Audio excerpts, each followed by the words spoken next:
So ayun mga kalingap, welcome back again sa ating YouTube link. Justin Aguirre Vlogs po mga kalingap.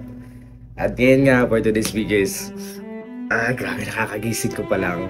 So may muta pa tayo again, no? So napag-isipan ko lang ngayon na mag-video, no? Kasi wala akong upload. At isa sa napag-isipan kong video is bakit kaya hindi ko interviewin si Lola. Kasi ganito yan mga kalingap. Every time na uuwi ako, alam niyo bang nawawala na lang yung mga labahan ko? Napakaswerte ko sa lola ko kasi, yun, sa ngayon siguro nalaban niya yung mga gamit ko. Pero di ako maasa mga kalingap. Kasi actually po nagpapalaundry ako kasi busy ako, dami kong ginagawa. Pero may lola is the best. So yun, napag-isipan ko nung pagising ko lang. Ito ang aking munting kwarto dito sa bayan ng Lugi kasi tulay na lupa dito sa Lapo. So kapitbahay ko na si Bigis doon sa kabilang bahay doon. And yun nga mga kalingap, bago natin simulan itong kwentuhan na ito, itong simpleng vlog na ito, so yun, sa mga di pa dyan nakapag-subscribe sa ating munting YouTube channel, please subscribe po at patuloy niyo po panoodin ang ating mga videos. And don't forget, no skip ads po tayo. Maraming salamat. At yun nga po mga kalingap. So, check natin kung anong ginagawa ngayon ni Lola. Kasi at meron tayong surprise sa kanya. Kasi napasipag niya. So, tayo ko lang yung electric pan. Ano yung charger na din. So, hindi pa po ayos yung bahay namin. Ayusin mo na pang mga outlet. Hindi pa po talaga ito tapos. And suddenly, ito. Dito muna natin natira si Lola kasi nga may bahay siya matira. Kasi yung bahay niya sa kabila is giniba na. Kasi gustong tayuan ng mga tito ko ng bahay, bakasyonan. And yun, check natin yung mga sapatos natin. Ay, grabe yun. Diba? Kahit sinong apo ay matutuwa kapag mayroon kang lola na gano'n. Tingnan mo. Diba? Uy. At check din natin yung mga damit natin dito sa aparador na 20 years na yata ito eh. Then, check natin. Uy. Ito yung mga damit ko. Diba? Naka-arrange na yan. Madinis and mabango. Nakakatuwa lang isipin, no, na every time lang uwi tayo kasi kasuhin tayo ng wala. And to, uy, cellphone ko lang dito pala. So yun, meron na din tayong almusal. At uy, may gatas na din. So grabe.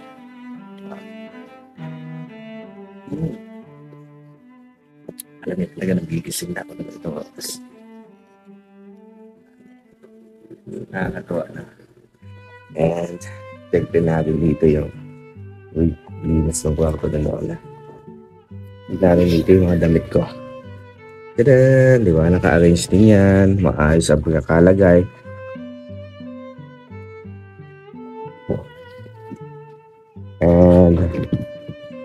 And ayos yung mga gamit ko dito. Hindi gulo-gulo. At meron nga pala kami dito santo. So, go back lang po. Year 2003. Kuha ni Papa yung santo na ito. Okay yan ni Papa. Sa taas ng papaya. Kasi po yan, tinapon po yan nung may tumapon po dyan sa kanila. So, buti naman ito si Papa. Na alagaan. So, we feel comfortable and safe kapag kasama namin sila. Kaya kahit saan kami pumunta, dala namin yan kapag nilipat ng bahay. Ngayon, ay gabi, napansin ko din to. Ang linis lang. Uy la, nagano ka dyan? Nagano ka? Naglalaba? Wow, sipag mo, ang aga pa. Tapos na ako. Grabe, mga... Yun na yung mahuli at ay kaitim-itim nung puti. Ba't ba yung puti? Kaya pa-laundry ko kasi yan, di ba? Pag nagla-laundry Lola, hindi naman nalalabahan lahat. Grabe nga agad, kasi pagtipag ni Lola. Sabi ko sa'yo, ako na lang mag-ano yun eh. Pagtingin ko, wala na din yung labahan. Ang bihira. Nauna na yung tatlo. At kala ko, lang iba nun. Kaya nga po na. Ang itim.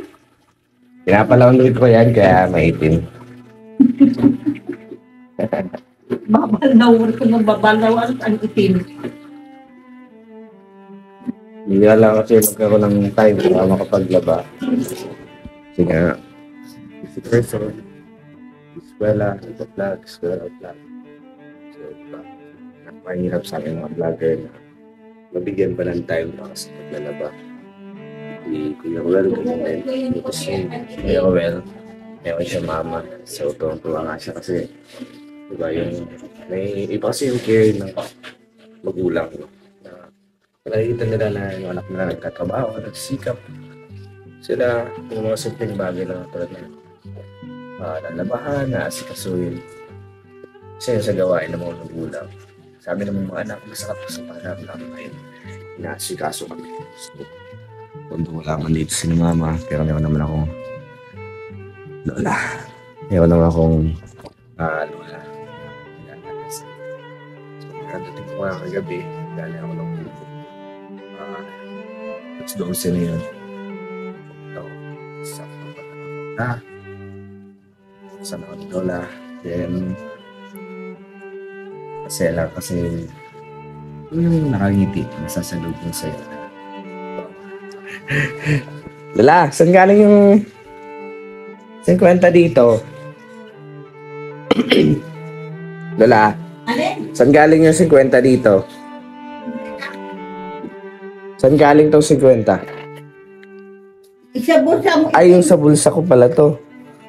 Uy, grabe. 50. Sir. So, didalabi ngayon ni... Diyan ka na lang ako. Yan talaga pag wala talagang ano. Pero napakalinis siya maglaban ni Lola. Talagang maputing maputi. Paano mo napapaputi yun la? Ang itim mo. Anong ginagawa mo? Paano mo siya napapaputi? Eh, wala itong sundok. Ito ang may sundok. Saka yung punda ng unan. Ah, sinusunod. Maputi pa yung punda ng unan. Itong itim mo. Ano kasi yun, Mahuli. nalagay ko pala sa top box ko eh. Medyo no, yung top box nag-ano siya, nagmo-moist. Ang itim Siguro. na maigi. Kaya umitim. Anong ginagawa mo para pumuti? Ano mga step? Ay, walang berta. Sinasabon. No, hindi po ng polido. Napakalinis ng laban niya ni Lola. Tingnan natin dito yung mga puti. O, di ba? Wow, puting puti. Yan. Yung mga towel, no? So, disclaimer lamang po, no? Si Lola, hindi naman natin siya hinahayaan na nadala natin laban. Hindi. Actually, tinatago ko pa nga eh. Kaso nga lang, ito si Lola di yan nakakatiis. Kapag may nakikita siya, gusto niya laban. At minsan, hinahayaan ko naman kasi nga, di ba, exercise din. So, isa din yun sa magandang benepisyo sa katawan niya makapag-exercise siya. So, mild stroke pala po yun si Lola. Kaya medyo utal-utal siya magsalita. Pero ano, sa awa ng Diyos is naka-recover siya. Kasi nga, siguro, marami pa siyang purpose dito sa mundo. And, yun nga ngayon, kasi deserve naman ni Lola. May bibigay tayo sa kanya. Isang kunting halaga na galing sa ating trabaho, sa ating work. So, siguro magiging kasi siya. So, hintayin naman natin matapos sa paglalaba. And, mamaya, ibibigay natin yun. So, masaya ako ngayon kasi bilang ako, mga bagay na hindi ko nagagawa ko na yun. Tulad ng makapagbigay sa pamilya, makapagbigay ng kahit kunting halaga, basta galing sa puso, yung nakayanan lamang. Yung isa sa pinapangarap ko noon. At dahil sa napasama ko kay na Kuya Ruel, na-vlog ako ni Kuya Kim, no, ay nagagawa ko na ngayon na hindi na ako maasa sa magulang. Wala nang yung pagkain ko, hindi ko na kailangan ihintay sa kanila. Kasi ito, nagsisikap ako at nagtatrabaho para sa aking kinabukasan. At yun mga kalingap, gusto ko po na sana supportan niyo po ako sa araw-araw sa aking mga vlog, mga upload.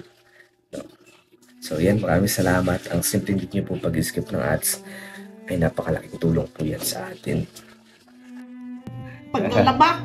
Hindi paglalaba. Pagpapalala muna. So yan, good morning La.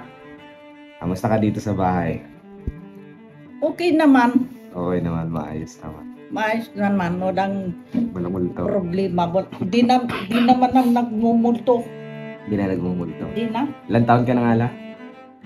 73. Uy, gabi, 73. Hindi halata sa'yo no, na 73 ka na. Batang-bata si Lola. Yung sabi ng mga kaibigan ko kasi kala doon nila, ka lang, 59 gano'n. Batang-bata. Ano yung susi La? Bakit batang-bata ka? Ano yung ginagawa mo? Hindi ka magmukhang matanda? Or ano yung mga kinakain mo? Ay, wala. Kung ano-ano na lang ang mga prutas. Oo, prutas ka. Saka, makitubig ka din. Magkatubig. Ang daming tubig. Ilang tubig ang naubos O, mo? yan o, 2 galon ubos na. Yung katlo, marahati na. Ay, grabe. Then, kung natabo kay So, water refill. kay refilling. Ano Lola yung ano ang birthday mo sa August? August 19. 10. August 10. August 10, 1950. 1950 ka po? Ay, di bali sabay-sabay ka lang sa panahon. Kaya 23, 73 ka. Oo. Magsa-74 ka na po. May 74. Ayan. Pero malakas pa ako. Ano pa yung mga nagagawa mo? Ay, kung ano na lang, wala nang damo, dinadamuhan ko. Yung dinadamuhan ko, yung nagtutubo-tubo. Nagwawalis. Exercise po yun, exercise. Tapos, isasarahan ko dito, aakyat ako, malinis. Malinis pa at ano. So, anong taon nga namatay si Lolo Lola?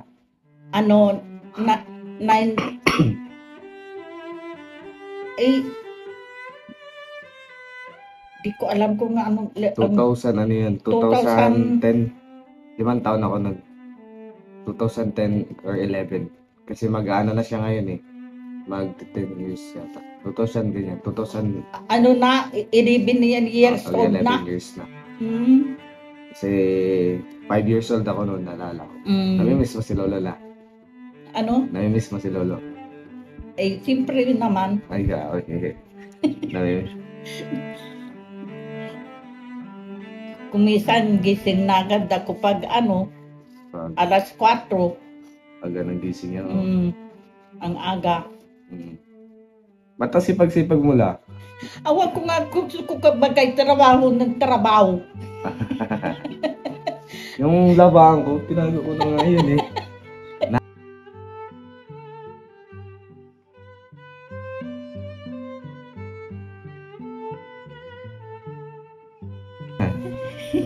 Yan, isa yun sa susi, yung pagiging masipag. Kaya, parang batang-bata, tapos palangiti.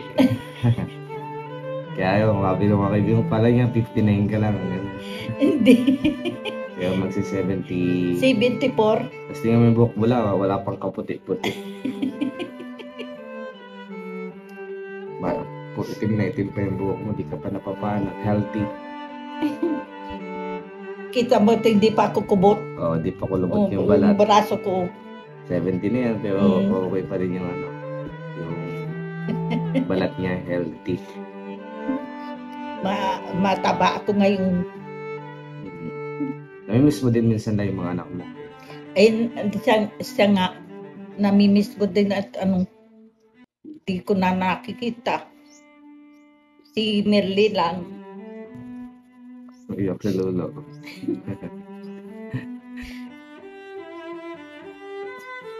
Sino mga di mo na nakikita ang mga anak lang? Ang di nakita si Coronel, saka si Eric nakita ko naman at kapatid na dito. Yung mga pamilya na kasi, kaya Sinilang di ko nakita, tagad na. Mga apo mo lang, di mo namimiss? Ay, hindi ko nga nakikita din. Pinag-i- Mga dalaga na binata na. Malay wala, magkaroon tayo ng reunion, mag-ipon-ipon tayo dito. Sana mag-reunion tayo, para at least pakilala ko din yung iba kong mga pinsan. Marami ako mga pinsan na hindi ko kilala.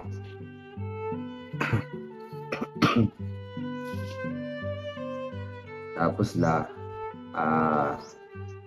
anong regalo ko sa birthday mo? Birthday ka na eh. Ngayon, August Anong regalo ko sa'yo? 10. Anong regalo ko August sa'yo? 10. Anong gusto mo regalo ko sa'yo?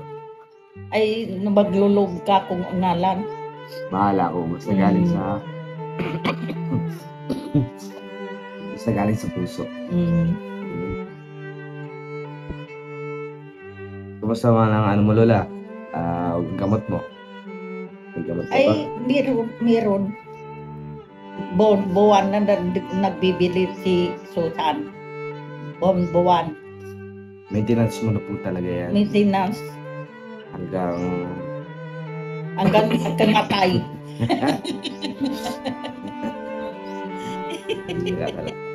Di pa yan. Maabutan niyo pa po yung apo niyo sa akin. Apo niyo sa tuhod sa akin. Hintayin mo, Lola, na ikasal ako. Sana makita mo pa yung time na may sarili na akong bahay, may sarili na sasakyan. Di ba? Marunong ka na daw mag-driver. Sabi ni Lobby. Hintayin mo lang yung time na yun. Bawa, gusto pumunta ng dagat, sasama kita, punta tayo ng dagat. Nakasakyan tayo. Kaya, yan ka lang la. Stay healthy lang. Huwag mo muna kami iiwan ng mga nagmamahal sa'yo. Hindi naman ako kanakain ng baboy, manok, saka yung baka. Di man ako nakain, isda at gulay lang. Kaya healthy ka lang lagi. Panoodin mo muna kami mga apo mo na makatapos, papag-asawa. Diba? Sa'yo pag makikita mo na, ay si Justin may sarili ng bahay. Ganda na ng bahay. Diba? Tapos papasok ka. Bisita kita doon. Masaya ng ganun lang. Kaya sana palagi ka lang nagsisimba ka. Di nga ako nagkakasimbat. Nagbabawal lang Sabi daw ay bawal daw magsimbat. Mahigit pa daw sa magdasal ako sa Panginoong Diyos. Di mo naman kasi talaga kaya na kasi mainit. Mainit. May matay ka doon sa simbahan. Buti man lamang kung hindi mainit ang panahon. Kaya mas maganda yung i-communicate mo na lang, ikausapin mo na lang siya. Yung tahimik, yung ikaw lang. Magdadasal yung ka tahimik na lang. Yung just kwarto. Kung magdadasal ka na lang, yun yung maganda. Hindi mo naman ganun talaga na hindi ka makapagsimba. Okay lang, basta alam mo na may Diyos, saka nakikipag-usap ka sa Kanya. Gayon nga. Pag ililingkod na may misa, nagsisimba, para din nagsisimba ako. May Kasi misa nakikinig sa ka sa radyo. radyo. Mm. Ano pa ginagawa mo la? Ay, wala. Linis kung nanlinis. Pag hindi ko nakakagawa sa lupa, nagwawalis. Side lang wawalis. Sipag mo ah. Kakainip naman. Maganda Nang yung... walang gawa. Opo. Kasi pangat yung higa ka lang ng higa kasi... Ay, di man ako natulog dyan na Ibig ko sabihin, kailangan mo ng exercise. lakad ko na lakad. May ano ka exercise. sa Pagka katawan. dudungaw ako, nakakainip. So yan lang, may bibigay ako sa iyo. Ano yan? May pang-allowance ka, may pang-tinapay. Thank you. So, konti lang yan. Konting halaga lang yan galing sa ating sahod. So, gusto ko bigyan kita ng pang ulam-ulam mo dito. Tapos pang bili-bili mo na. Bilangin mo la. 400. Bilangin mo. 1, 2, 3, 4. 400 na yan? 400. Lagyan natin. Lagyan pa natin na 100. Baka sakto 500 na. Yan. So, ano sasabi mo la? Salamat kay apo kong Justin. Di ba, nakakatuwa. Nakakatuwa lang kasi, di ba dati, naalala mo nung pag-birthday ako, yung bata-bata pala ako ganyan. Pupunta ako doon sa iyo sa Magang. Oo. Ako pa yung nangihingi nun sa iyo. Mm. Tapos, bibigyan mo ko ng ulam, ng mga chicheria na pang dadaling ko kay na mama. Tapos, Pinadadalag ko. Lahat na maluluto ko, pinadadalag ko kay Justin. punta pa ako nun ng dahil para puntahan kita. So, masaya naman ako doon kasi may tindahan ka doon. Tindahan. Malaking tindahan ko. Daming pagkain. Tapos, ngayon la, parang nagkaroon na ng pagbabago. Ngayon ako na ang bibigay sa iyo. Ngayon, yung apo mo na dati na binibigyan mo noon, ngayon ako na ang bibigay sa iyo. Kasi, Nagbabalik din naman. binabalik mo. Kasi, ako kasi, naaalala ko lahat nung tulad nung pag malungkot ako nun, tapos okay ako may ano ako, kasama mo ako sa mall, mag-mall tayo, di ba? Oo. Tapos bawat birthday ko, meron na hinahandaan mo ako kahit di ako makapunta. Nahandaan ko ta. Kahit ano lang. Yun, binabalik ko lang lahat. Lahat ng sakripisyo niya sa akin dati. Bata pala ako, nandiyan ako kay Lula. Nasa akin na yan, anim na taon din ata kung 5. Oo. Mula nung maliit pa. So, maliit pa. Yan na si Lola sa akin. Alas ka na nga nagpalaki sa akin eh. Palagi ako dun sa inyo. Kasi sila mama lumipat baga sila dito sa tulay ng lupa. Parang ako lang yung naiwan dun. Ngayon may trabaho na. Yan pa eh, magsikap lang tayo. Makakabitin natin yun. Yun na, back to work ka na lang. Ano ginagawa mo ngayon? Naglalaba. Hindi ka pa labahan. Tapos na. Tapos na. Pinakikita ko na yung sabaw ng nilaban ay malinis na. Maginis na. Uli-uli ng kalalaba. Yun. So yung mga lingap, welcome back again sa ating YouTube channel. So naipabot ko na kay Lola yun. Sabi ko sa inyo na konting halaga para may pang ulam-ulam si Lola. Saka pambili niya ng bigas. Kasi si Lola wala na yan si Lola ng trabaho. Naghihintay na lang yan si Lola sa sa senior ka lang, no? Diba? Senior citizen. Oo, yun ang hinihintay. Ay, senior naman ako. Tapos may mga nagbibigay din na mga anak na kahit pa paano pambili niya ng gamot kasi may maintenance ito si Lola. 3,000 ba yon? Ang isang buwan mo? 2,000 bagit. 2,000 2005. Kaya yun lang pang ulam-ulam mo. Buwan. So yun, papalam na tayo. Maraming salamat sa mga nanood. And please support ng ating YouTube channel. And don't forget, Luis Kabats po tayo. Maraming salamat.